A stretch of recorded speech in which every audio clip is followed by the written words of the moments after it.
Hey guys, just a quick video of my Power Play Spyder 1800 PSI pressure washer.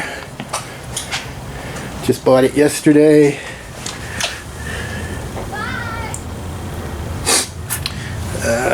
I would definitely suggest, if you're going to pick one of these up, you upgrade to the 2000 PSI model. Now, you're not going to see any difference between 1800 and 2000, that's for sure. What you will see the difference in is, you see this shitty plastic wand on the end? Garbage.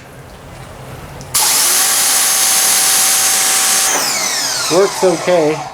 Has one big problem though. Let me put you down for a minute.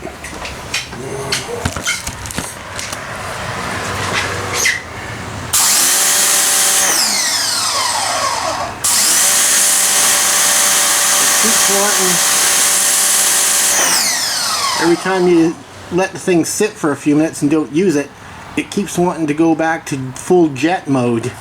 And that's because this little thing on the end here is so easy to turn that it turns on its own almost. It's like it's spring-loaded and wants to keep going back to goddamn jet mode.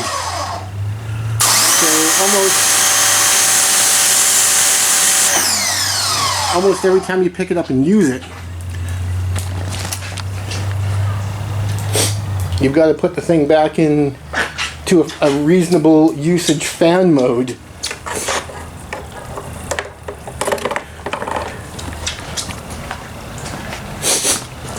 But works a lot better than dicking around with a gas one, especially the noise, the having to start it, the dealing with gas, and you don't need more than 1800 PSI to wash the car. So, meh. You know, and you could probably get a different wand for it with regular Briggs & Stratton style connectors and stuff. Those little, you know, red, green, orange, white things. But at that point, you might as well spend the other $100 and just upgrade to the 2000 PSI model. So I don't think, I have a gas unit which kicks this thing's ass. So I'm just going to use this. Comes with this little foaming cannon, and it works okay. I used some old soapy foam that I had laying around that I didn't want to throw away. So it might make a difference that I used foam in my foam cannon that's like 6 months old. But it still did the trick. It got shit foamy. I have a way better Adams one anyways, so the only problem is I keep the gas unit in my shed, and it's way too much hassle to run around and get that out just for 10 minutes every time I want to quickly wash the car. So there she is. She's all nice and clean. This kind of leads me into, I'm going to do a little review on the old Ford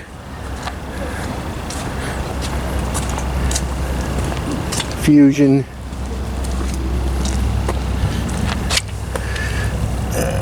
titanium hybrid here. And mostly these are going to be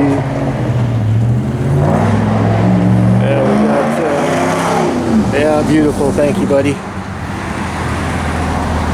Most of what we got here is nitpicks and splitting hairs, because don't get me wrong, this is a really nice car, and we bought it solely for the reason of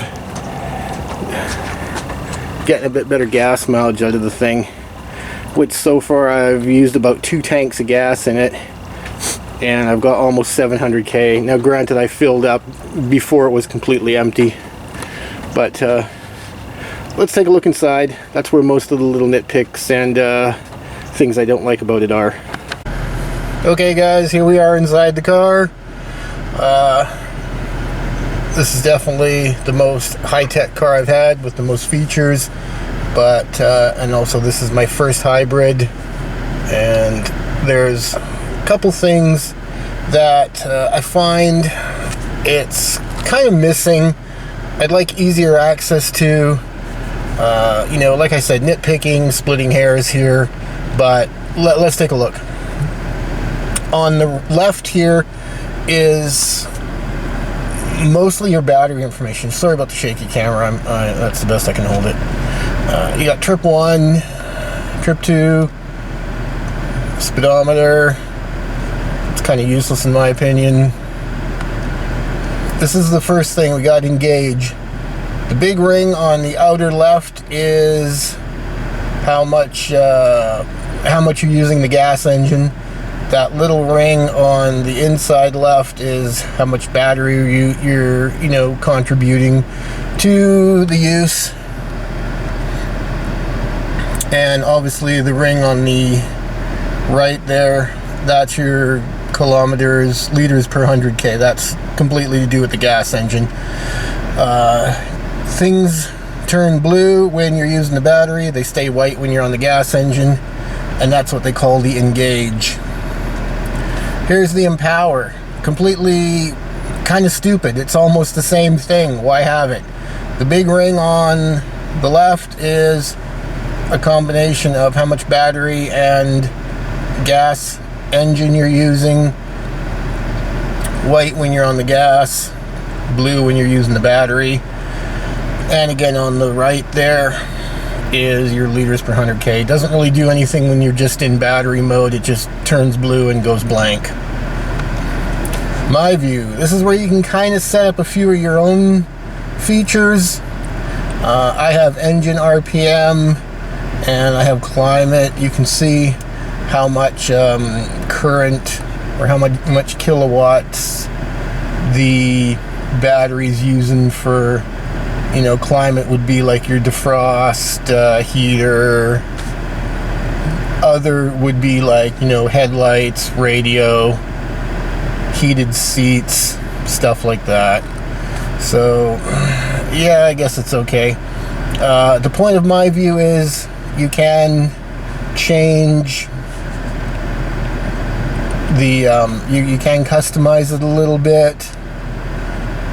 See, change my view, and then you have your two options, the right and the left. I just keep it in. I just keep it the way it is all the time.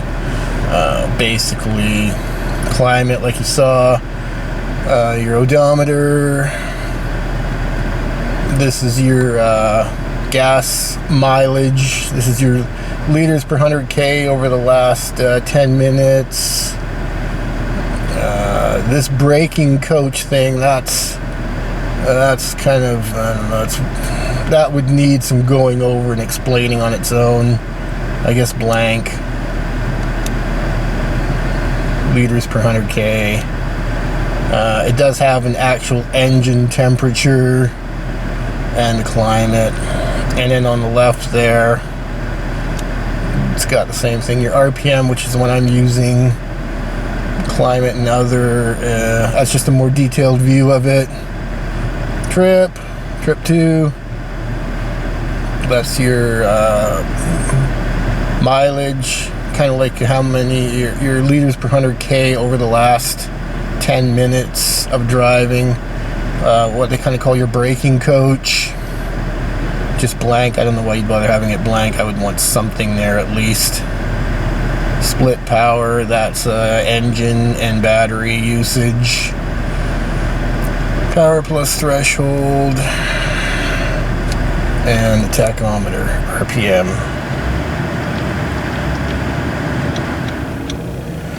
Alright, so good enough. I just leave it like that. Oh, and it's also got your tire pressure. And back to trip 1 again.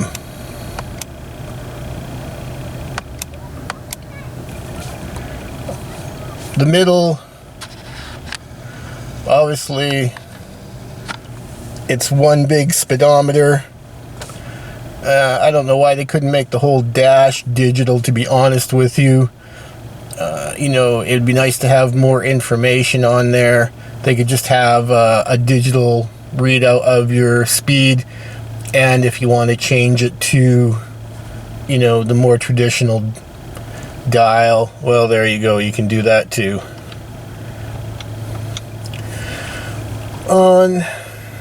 But you can't do that. It stays, let's just make it clear, it stays in the dial all the time. That's not adjustable. It always stays like that. The only things you can customize are the little displays on the left and the right. On the right, that's more to do kind of with your eco stuff.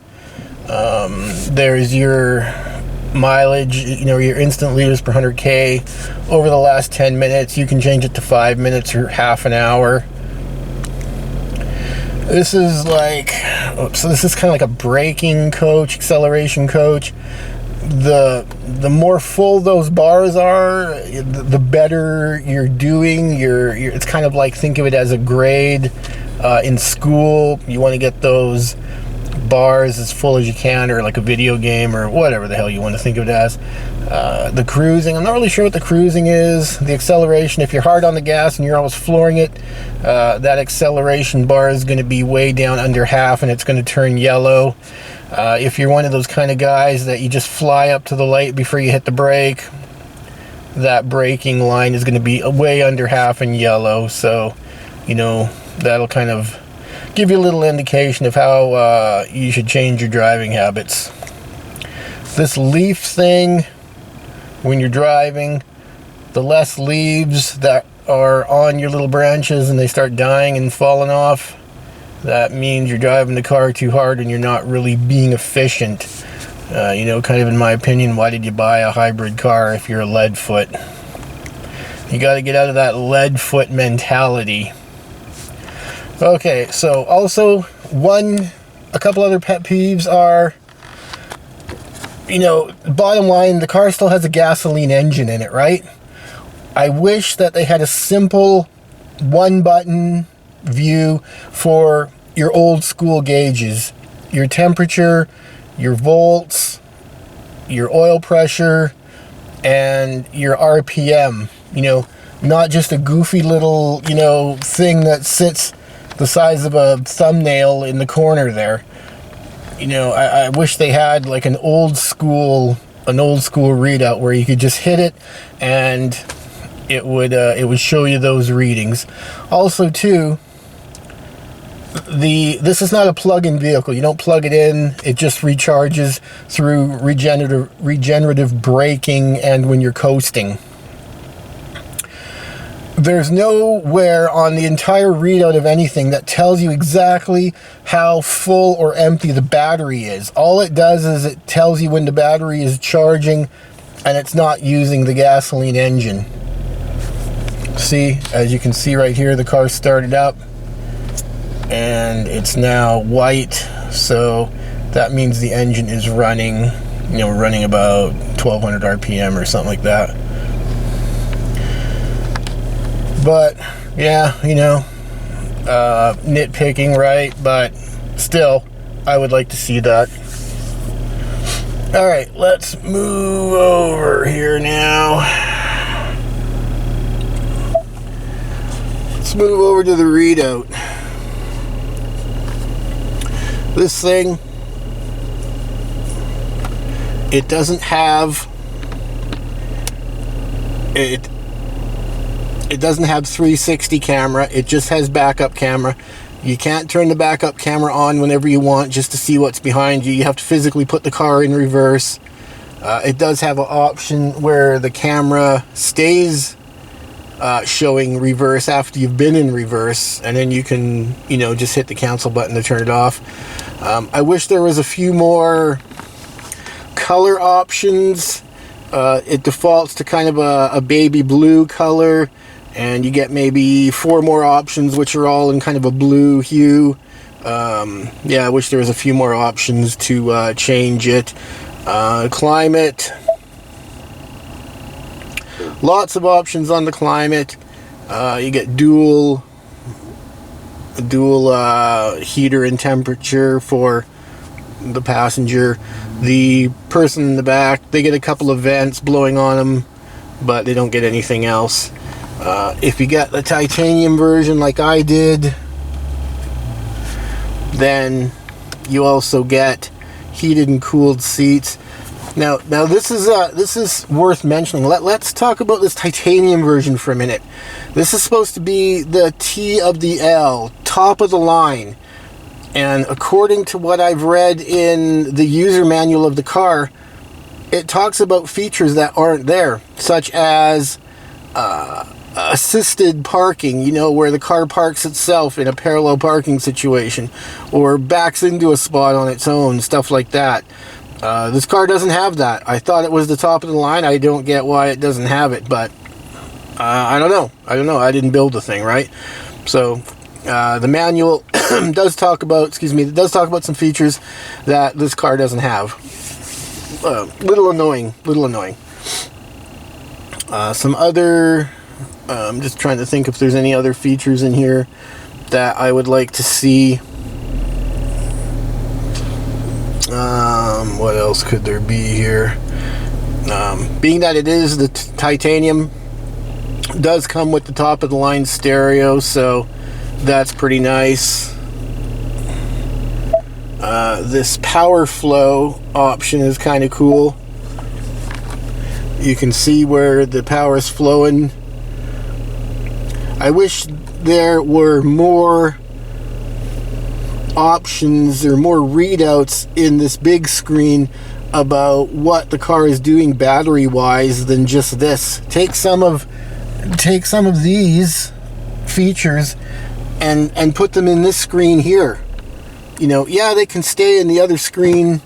They can stay in the other screen over here. That's fine, but have them here as well. You know, just my pet peeves, man. Alright, well, let's go back. Oh, and also, too, let's go up to the main screen. Here's the main screen. I wish the main screen was more customizable. It's got one button there that's usable for the heated steering wheel. The heated steering wheel, in my opinion, is a usable feature that should be down with these hard buttons.